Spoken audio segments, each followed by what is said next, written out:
Hola mis chicos, muy buenos días. El día de hoy es martes 12 de mayo del 2020. Y bueno, vamos a ver el sonido de las letras. El día de hoy vamos a ver el sonido de la letra B, así es. Y el sonido de la letra B suena así. Muy bien. Si combinamos la B con cada una de las vocales, por ejemplo, con el sonido de la A, ¿cómo sonaría? Sonaría como ba. Muy bien. Si la juntamos con la E, ¿cómo sonaría?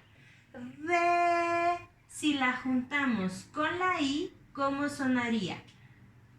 Bi. Si la juntamos con la letra O, ¿cómo sonaría? Bo.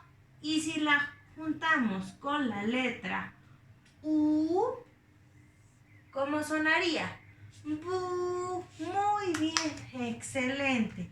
Ahora sí, fíjate bien lo que vas a hacer.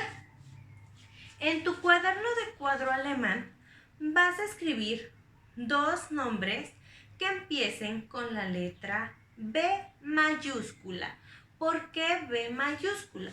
Recuerda que cuando nosotros escribimos un nombre, todos los nombres van con la letra E mayúscula. No pueden ir en minúscula, pueden ir en mayúscula. Y la vas a hacer con tu color rojo. Por eso aquí puse el nombre de Benito. Y Benito se escribe con B mayúscula. Muy bien.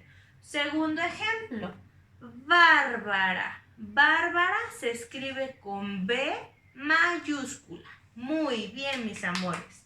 Después vas a escribir tres palabras que empiecen con B minúscula. Estos pueden ser utensilios, objetos o animales. Yo tengo aquí borrego. A ver, borrego. Muy bien. ¿Y cómo hace el borrego?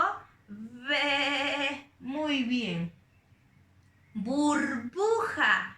A ver, repite conmigo. Burbuja. Muy bien. Y por último tenemos biberón. ¿Cómo? Biberón. Perfecto. Me da mucho gusto que estés poniendo mucha atención y voy a pedirte que repases este sonido de las letras con cada una de las vocales. ¿Sale, vale?